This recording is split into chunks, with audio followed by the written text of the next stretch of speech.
Ce journal vous est offert par le FPI, Fonds des promotions de l'industrie, votre partenaire privilégié pour la réussite de vos projets.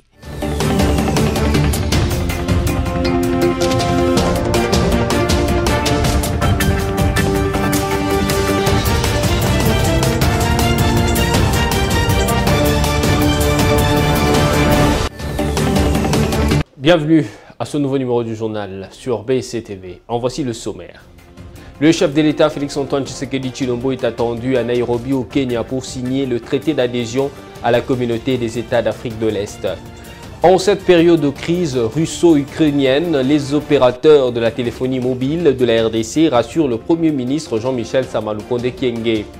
Pour sa participation dans l'assassinat de Thomas Sankara, l'ancien président du Burkina Faso, Blaise Compaoré, a été condamné par contumace à la prison à perpétuité. Encore une fois de plus, bienvenue à tous. Pour signer le traité d'adhésion de la République démocratique du Congo dans la communauté économique des États de l'Afrique de l'Est, le chef de l'État Félix-Antoine Tshisekedi Tshilombo est attendu pour jeudi prochain à Nairobi au Kenya. Suivez les détails. Le président de la République Félix-Antoine Tshisekedi Tshilombo est attendu à Nairobi, capitale de la République du Kenya, jeudi 7 avril 2022. Pendant son séjour, le chef de l'État va avoir des activités intenses à côté de son homologue Uhuru Kenyatta. Il est prévu un tête-à-tête entre les deux présidents, la signature du traité d'adhésion de la RDC dans la communauté économique de l'Afrique de l'Est qui sera fait devant le président en exercice qui n'est autre que le chef de l'État kenyan.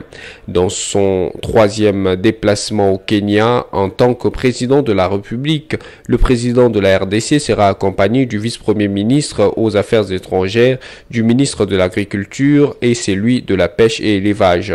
La présence de ces derniers est motivée par la signature vendredi 9 avril 2022 de l'accord de coopération dans l'agriculture entre Nairobi et Kinshasa. La journée du 9 avril 2022 va réunir un sommet quadripartite entre le Kenya, l'Ouganda, Rwanda et la RDC. Celui-ci se passe à huis clos. Un communiqué conjoint va sanctionner ce mini-sommet. Rappelons que l'ex-Zaïre et le Kenya entretiennent de bonnes relations depuis des lustres. Le président de la République démocratique du Congo n'est pas à sa première visite. Revenons en République démocratique du Congo. La commission environnement, tourisme, ressources naturelles et développement durable s'est réunie en assemblée plénière pour auditionner le ministre du tourisme Modéron Timba. On écoute tour à tour le président de cette commission, Constantin Benguele, et le ministre du tourisme sur le pourquoi de cette audition. Il s'agit tout simplement d'une audition en commission. Si vous voulez une question d'information pour avoir une certaine lumière sur des préoccupations que soulève l'opinion publique, nous avons voulu tout simplement savoir qu'en est-il de la gestion du fonds de promotion du tourisme et comment le ministère est en train de s'organiser pour promouvoir le tourisme en RDC, particulièrement le tourisme des Congolais. Il ne s'agit pas d'une interpellation, c'est une simple invitation. Je félicite d'abord notre commission. Vous savez, l'exercice de la redevabilité est même une obligation démocratique. Vaut mieux être contrôlé en amont et être orienté par l'autorité budgétaire qui est le Parlement. Donc cette audition nous rappelle les responsabilités des membres du gouvernement vis-à-vis du Parlement, ce qui est l'exercice normal de passer chaque fois devant la commission et de justifier la gestion du secteur confié par les élus du peuple, parce que le pouvoir du gouvernement vient du Parlement. Je réserve la primaire à la commission qui m'a invité. Ils m'ont donné 72 heures pour ramener les détails, mais pour la consommation de la presse, tant que le Congo restera Congo avec son potentiel touristique, avec la volonté politique de son gouvernement et l'appui et l'accompagnement de son Parlement, le peuple devrait garder l'espoir pour le développement du secteur touristique de son pays. Et puis, dans le but de préparer la 6e conférence de réseau des parlementaires africains, membres des commissions défense et sécurité, La délégation de la RDC, conduite par les députés Bertin Mobonzi, a été à Brazzaville pour rencontrer le vice-président Afrique francophone de cette organisation. Les détails.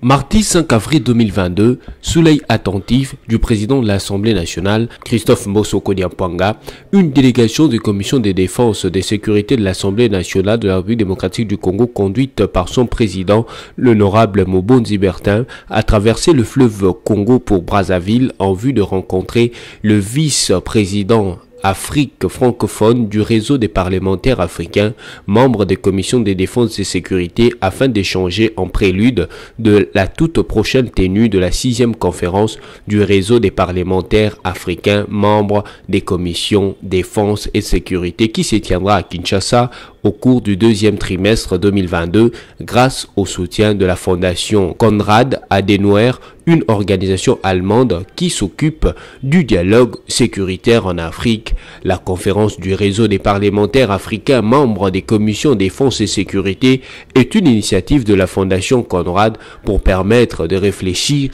sur les grandes idées pouvant permettre au Parlement d'aider les gouvernements africains à améliorer les secteurs de sécurité.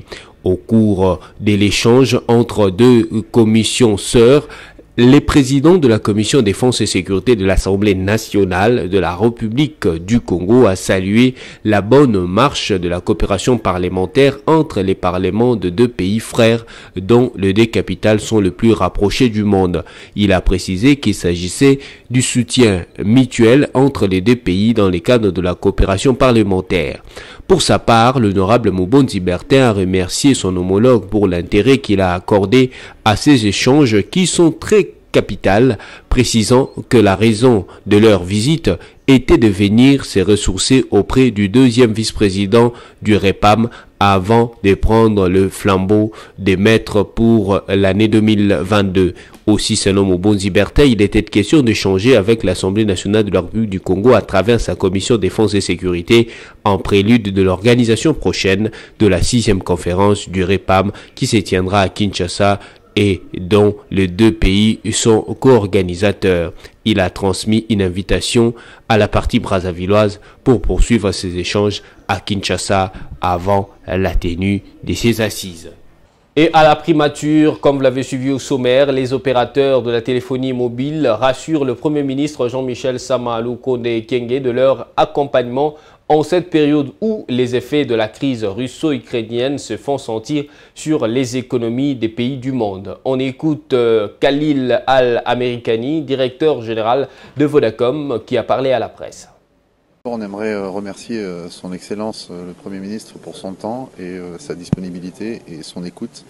On a pu arriver tous ici et présenter les challenges actuels que notre industrie auxquels notre industrie est en train de faire face, notamment liés à la structure de nos prix, mais également à l'impact que la crise du Covid puis la crise russo-ukrainienne a comme conséquence sur nos coûts opérationnels.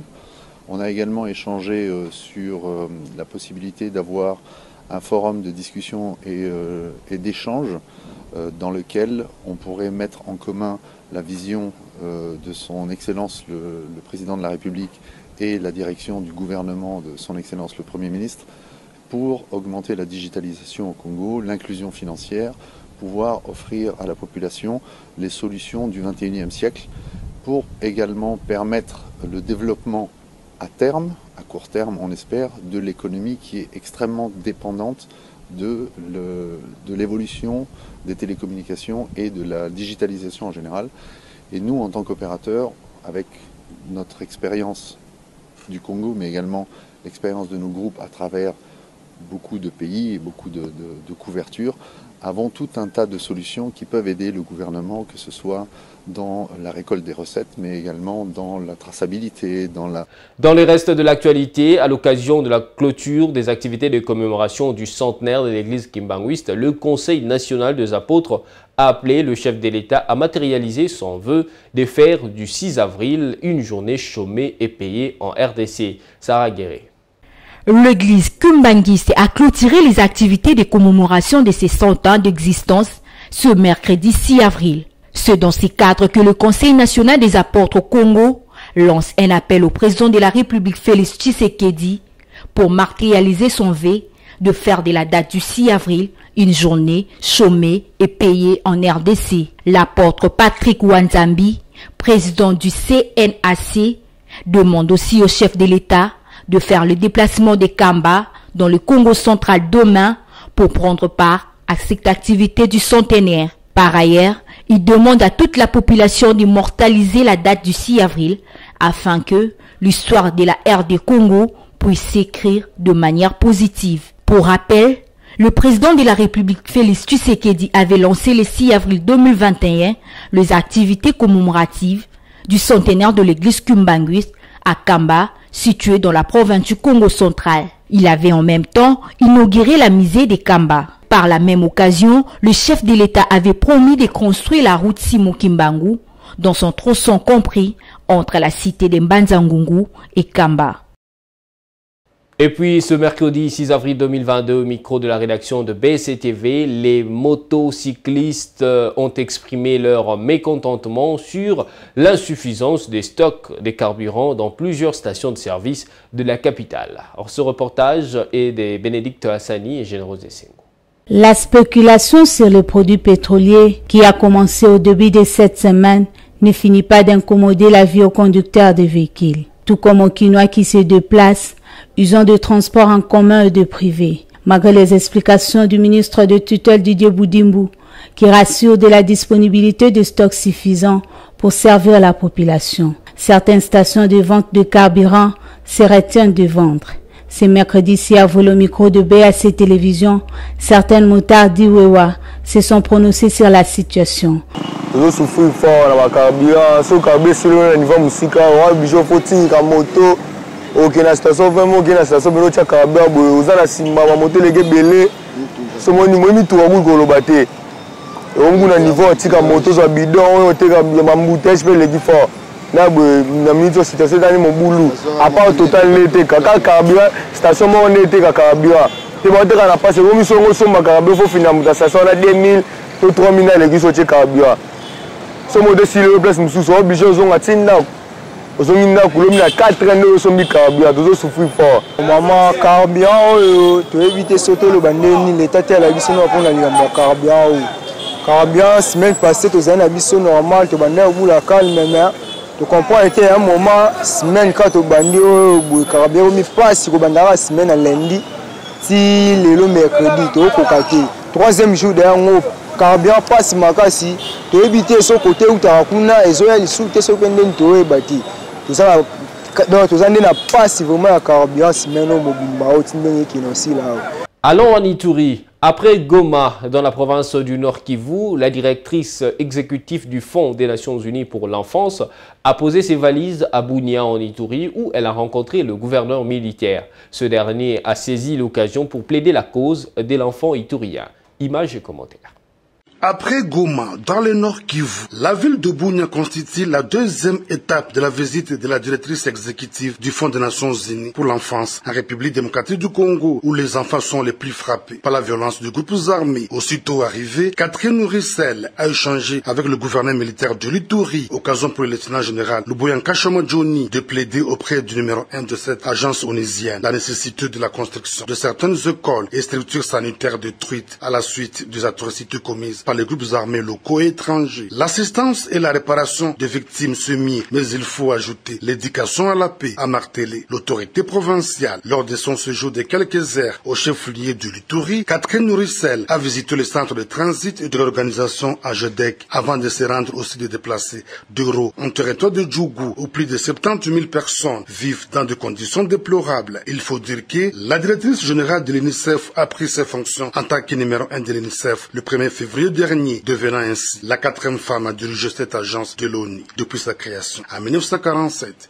En dehors des frontières de la République démocratique du Congo, l'ancien président du Burkina Faso, Blaise Compaoré, a été condamné par contumace à la prison à perpétuité pour sa participation à l'assassinat de son prédécesseur Thomas Sankara, tué avec 12 de ses compagnons lors d'un coup d'État en 1987. Blaise Compaoré, en exil depuis 2014 en Côte d'Ivoire et Hyacinthe Kafando, en fuite depuis 2016, étaient les grands absents à ce procès qui avait débuté il y a 6 mois.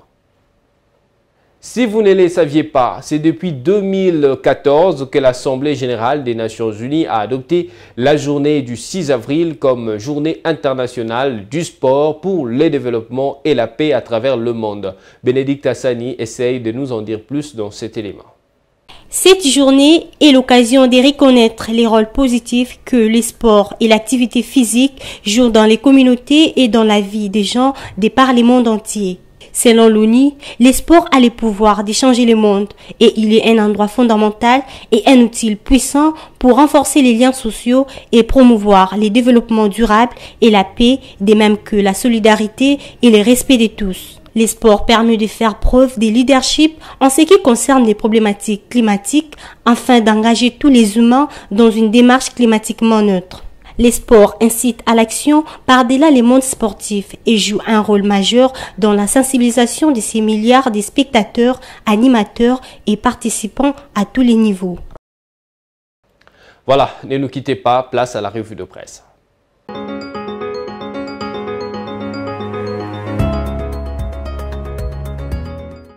Bonjour. La page de la revue de presse s'ouvre avec ce titre du site de la radio Okapi Nord Kivu.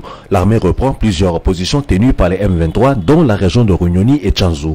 On apprend sous ce titre que tôt ce mercredi 6 avril 2022, les FARDC annoncent avoir récupéré les collines de Bugusa, Tchengerero, Tcheya et Mbozi. Les coordinations de la société civile de Rutshuru et de Somba affirment que l'armée pilonne depuis ce matin les collines de Runyoni et Tchanzu en vue d'y déloger les rebelles du M23 qui occupent cette région stratégique depuis au moins 2 semaines. Des bombardements se font entendre depuis tôt ce mercredi dans cette région de la vallée au pied des collines. Sous son titre, RDC, Samalukonde lance un atelier du type industriel de confection des tenues militaires à Kinshasa. DeskEco.com renseigne que cela s'est fait lors de la cérémonie afférente. Et cette initiative est du gouvernement de la République mise en œuvre par le ministère de la Défense nationale pour promouvoir la production locale en RDC. Le Premier ministre Samalukonde a salué à sa juste valeur la matérialisation de ces projets s'inscrivant dans la politique de son gouvernement qui multiplie des stratégies pour permettre au pays de résister aux chocs extérieurs en misant sur l'intensification de la production locale. De son côté, forumdesactions.net a communiqué sur Kintoko, dont les désormais fournisseurs en bouteilles plastiques est REFESU. REFESU, une abréviation qui signifie Réseau des femmes de l'enseignement supérieur et universitaire. Et tout s'est fait selon un partenariat formel entre cette structure qui fait de l'assainissement du milieu son cheval de bataille et cette entreprise verte. Kintoko va commencer à livrer au REFESU des emballages pour y mettre les déchets en plastique. Cette bonne information du quotidien de la 11e rue Limété met fin à la revue de presse de ce mercredi 6 avril. Merci de l'avoir suivi.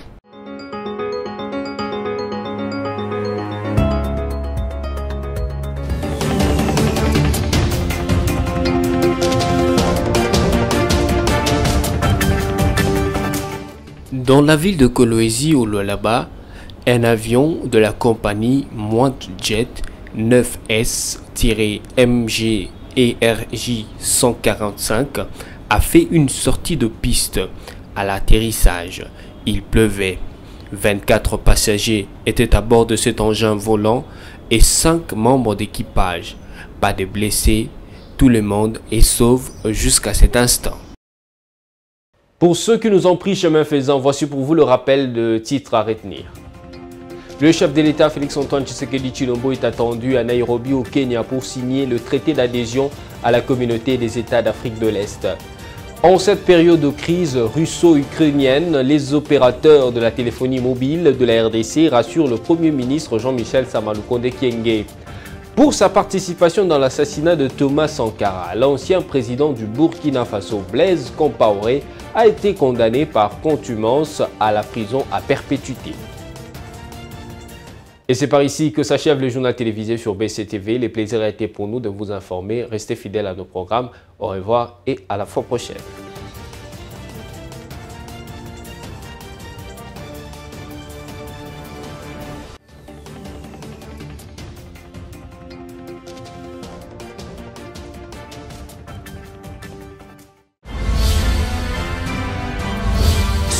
vous a été offert par le FPI, Fonds des promotions de l'industrie, votre partenaire privilégié pour la réussite de vos projets.